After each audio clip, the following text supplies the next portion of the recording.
Bonsoir à tous et bienvenue dans ce point de l'actualité. Ce soir à 20 h, le président de la République s'adresse à la nation, comme c'est le cas tous les ans, à la veille de la nouvelle année. Un message dans lequel Alassane Ouattara fait l'état de la nation, un discours à suivre. Donc à 20 h en direct sur les antennes de la RTI, la radio, la télé et les plateformes digitales.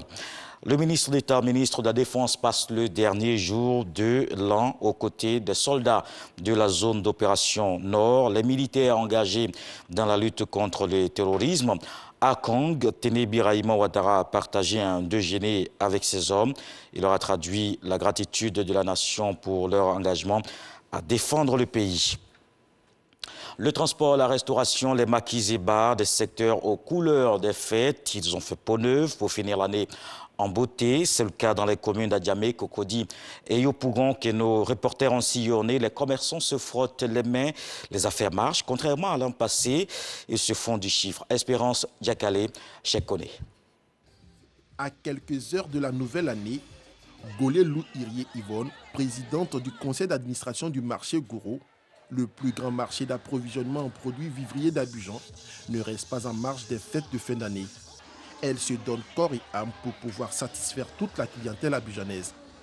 Golé Lou Irie Yvonne exerce dans le secteur du vivrier depuis maintenant plusieurs années.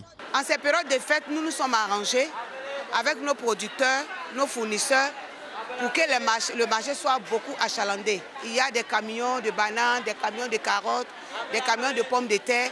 En tout cas, j'avais promis aux Ivoiriens qu'ils allaient avoir beaucoup de produits sur le marché. Et c'est ce que nous avons fait. Toujours dans la même commune à Djamé, nous retrouvons Pape Sec, responsable au service marketing d'une compagnie de transport. Il nous parle de l'affluence qui règne à cette période de l'année. Depuis près de 4 jours, on a une affluence vraiment pas possible.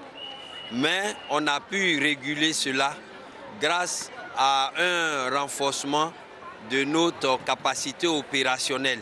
Même hier, jusqu'aux environs de 20 h, nous étions au port d'Abidjan où on a réceptionné plus de 80 cars.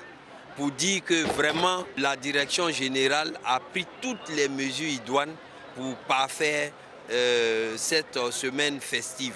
La fin de l'année, une période festive à laquelle tous les friands de bonne nourriture et d'ambiance se retrouvent pour profiter des moments de joie. Astou et Frédéric, tous deux dans le domaine de la restauration, sont en plein préparatif. C'est demain matin, 4 h du matin, on va faire marché pour la fête. La fête a commencé depuis le 11 de ce mois, 11 décembre, et tout va bien. Cette année, ça va mieux par rapport à l'année passée où il y avait la Covid. Je m'attends vraiment à beaucoup de clients. J'ai passé pas mal de commandes de boissons.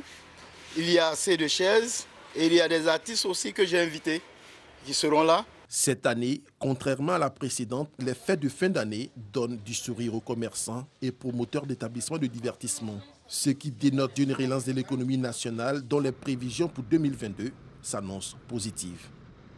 Dans le reste de l'actualité, une délégation malienne doit se rendre aujourd'hui à Accra pour rendre compte des assises au président de la CEDEAO, le Ghanéen Nana Akufo-Addo.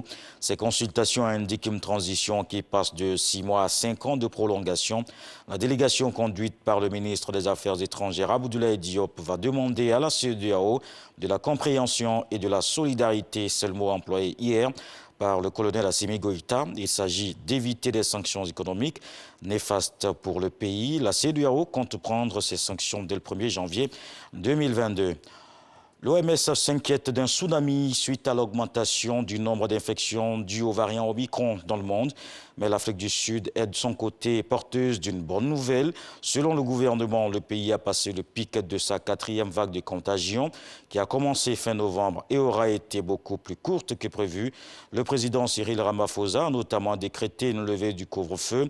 Il appelle cependant les Sud-Africains à continuer à mettre l'accent sur l'effort vaccinal. Un échange téléphonique tendu entre la Maison-Blanche et le Kremlin sur le dossier Ukraine. Mais Biden et Poutine s'accordent sur l'idée d'une voie diplomatique pour sortir de la crise générée par la menace d'une invasion russe. Les discussions prévues en janvier contribueraient à l'apaisement des tensions. Vladimir Poutine s'est dit satisfait de cette conversation d'une 50aine de minutes. Je vous retrouve à 20 h.